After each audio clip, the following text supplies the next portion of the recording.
bonsoir ou peut-être bonjour du matin. Je suis ravi de vous retrouver, mesdames, mesdemoiselles et messieurs, vous qui n'ont jamais manqué de tels rendez-vous. Vous êtes Hervé TV, votre choix est parfait ce soir. Au sommaire de ce jour, on a l'envie de trouver une solution durable quant à ce qui est des pénuries du carburant ici au Burundi. Privilégier les secteurs qui génèrent des devises doit être une priorité. C'est ce que je vous réserve au début de ce journal, les propos du Premier ministre burundais. Et dans ce journal, on sera à Gitega, justement pour vous parler de cette pénurie double. Laquelle? Restez avec nous dans ce journal. C'est tout pour le sommaire, madame et messieurs. Bienvenue si vous nous rejoignez. Asseyez-vous confortablement. À en croire le Premier ministre burundais Gervais Ndirakobucha, il y a des secteurs qui génèrent des devises fortes et qui contribuent à l'équilibre des balances de l'économie du pays. Privilégier de tels secteurs doit être une priorité au Burundi. Cela pour trouver et pallier à ce problème incontestablement le problème des pénuries répétitives du carburant. Les conducteurs faisant le transport de personnes et marchandises se plaignent qu'ils travaillent à la perte à cause de la pénurie du carburant qui s'observe depuis un certain temps. Ces conducteurs demandent à l'État de trouver une solution à ce problème. La plupart des clients ont diminué les déplacements par bus car ils craignent les prix de transport. Nous passons à long moment sur les fils aux stations d'essence en attente d'être servis. Il y a des fois même où on part sans être servi.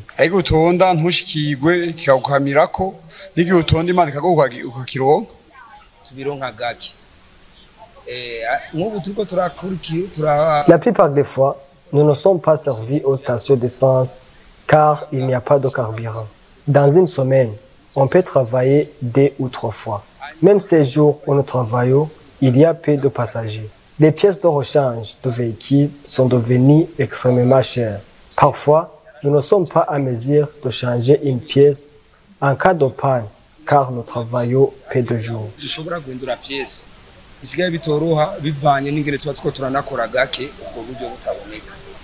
En ce qui le concerne, le Premier ministre burundais Gervais Ndirakobucha a déclaré ceci. Mugabo ibibazo by'igitoro kugira bitore inyishu hari bari babajije bari batanze aho twoca. Moi comme Premier ministre, je ne vous promets rien comme solution à ce problème de carburant. Pour trouver solution à cette pénurie, il y en a ceux qui ont proposé une voie pour que les devises soient disponibles, mais ce qui est important, c'est de savoir qu'est-ce que nous vivons actuellement. Sont des répercussions des sanctions que le pays a subies depuis 2015 jusqu'en 2020. Peut-être la situation ne s'est pas aggravée à cette période car le grenier de l'État était stable. Nous avons pu surmonter.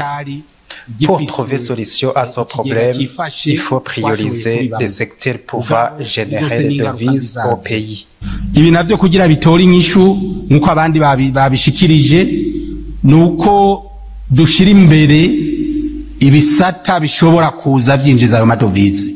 Rappelons que cette pénurie du carburant entre déjà dans sa 3e année au Burundi, durée à laquelle on ne s'attendait pas. Et assister les personnes à besoin fait partie des missions que s'est fixé le ministère de la Solidarité nationale. Mais toutefois, à cause des moyens limités au sein de ce ministère, le ministère est incapable de subvenir aux besoins des personnes qui sont en besoin, qui sont incapables de se faire soigner ici au pays et d'aller se faire soigner à l'étranger. Allez, Loris, donc aussi pour ces reportages. Depuis l'époque ancienne, s'entraider mutuellement faisait partie des grandes caractéristiques des mœurs burundais. La raison pour laquelle le gouvernement burundais a mis en place le ministère de la Solidarité nationale pour mener une assistance à toute personne en situation de besoin. Les maladies graves qui nécessitent d'être traitées à l'étranger sont parmi les grands points qui ont besoin d'une assistance parfois même urgente. Ildefonse Majambere, porte-parole du ministère ayant en charge de la solidarité nationale, indique qu'il est très difficile d'assister cette catégorie. Je signale d'emblée que nous faisons face à un grand nombre de demandes pour se faire soigner, ici même localement. Les fonds alloués à cette activité se révèlent toujours insuffisants au regard des demandes, pour dire que le ministère n'assiste pas beaucoup de gens qui vont se faire à l'étranger. On remercie le gouvernement quand même que chaque année, il y a majoration du budget alloué à cette rubrique. Ildefonse Majambele a aussi dévoilé les types de maladies qui nécessitent une rapide assistance par rapport aux autres. Il y a des maladies que nous avons déjà délibérées, telles que les maladies psychiatriques. Il y a les maladies chroniques telles que le cancer, telles que le diabète. Ces maladies, vraiment, lorsque nous recevons d'autres cas, on essaie d'évaluer la pertinence de la demande et ils sont généralement pris en charge par le gouvernement. Donc, pour les cas des maladies psychiatriques, que ce soit Bujumbura, Gitega, Ngozi, on travaille de mèche avec les hôpitaux. Il n'y a pas de souci. Ils se font soigner et le gouvernement prête les factures pour ces malades. Les maladies liées au cœur, l'insuffisance rénale ainsi que d'autres maladies qui ne peuvent pas être traitées au Burundi causent beaucoup de morts puisque beaucoup de victimes ne sont pas à mesure de se rendre à l'étranger pour se faire soigner. Et l'actualité nous amène à présent à Gitega, la capitale politique burundaise. Dans cette ville, la viande et la bière sont des desserts jumelles inséparables. L'absence de l'une entraîne systématiquement la disparition de l'autre. Des bières et bistrots vides à l'intérieur, des marchés et boucheries vides à l'extérieur. Gilles Vernet-Nakiman. Pénurie des boissons de la Braroudi préoccupe les propriétaires et gérants de différents cabarets de la province Gitega qui craignent de perdre le travail si ce problème persiste.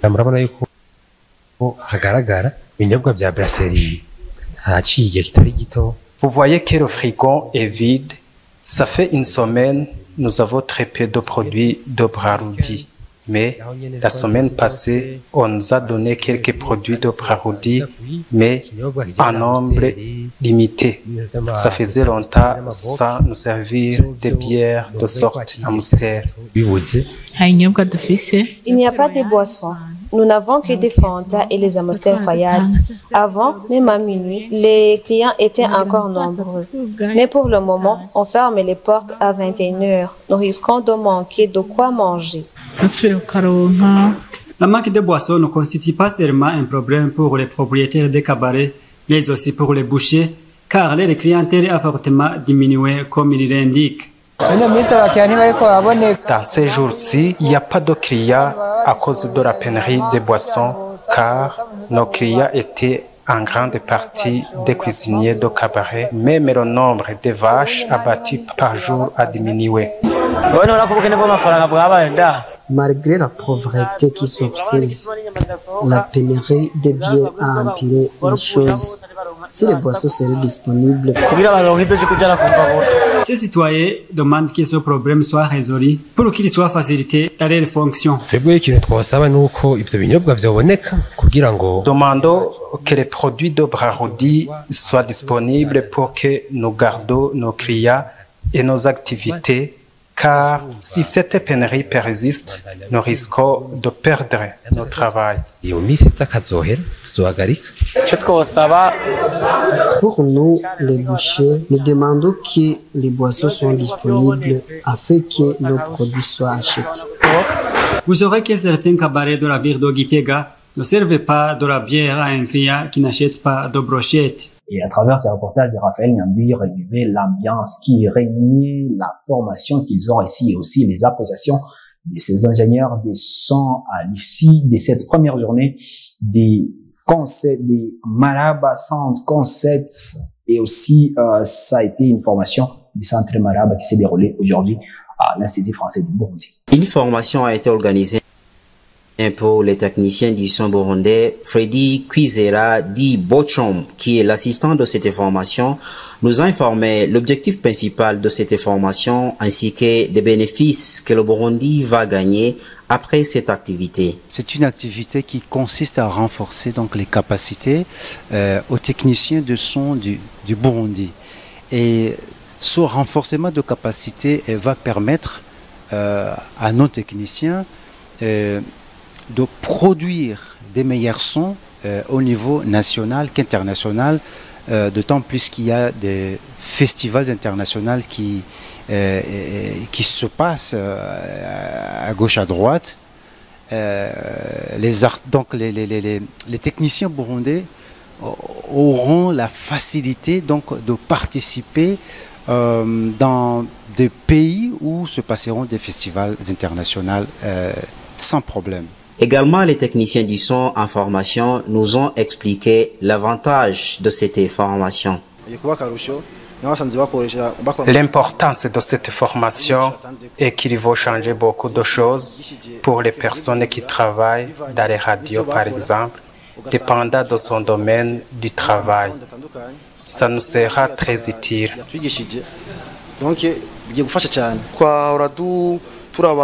On était seulement des ingénieurs du son, mais maintenant on a franchi une autre étape, ce qui va nous permettre de produire des sons de qualité et modernes. Un formateur tanzanien appelé Kepi nous a informé que les techniciens burundais ont une grande capacité de maintenir la formation dispensée, ce qui laisse espérer que le Burundi va bientôt recevoir de nombreux techniciens du son. Cette formation a été organisée par Marahaba Music Expo dans le cadre de la célébration de la Journée internationale du jazz qui est célébrée chaque année le 30 avril. Hello, can you have Blaugrana crew, please? Blaugrana crew! Blaugrana crew! Blaugrana crew!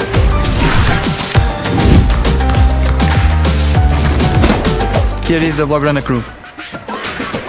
Rejoignez le Blaugrana crew, participez à la promotion et gagnez des prix offerts par 1xBet et le FC Barcelone.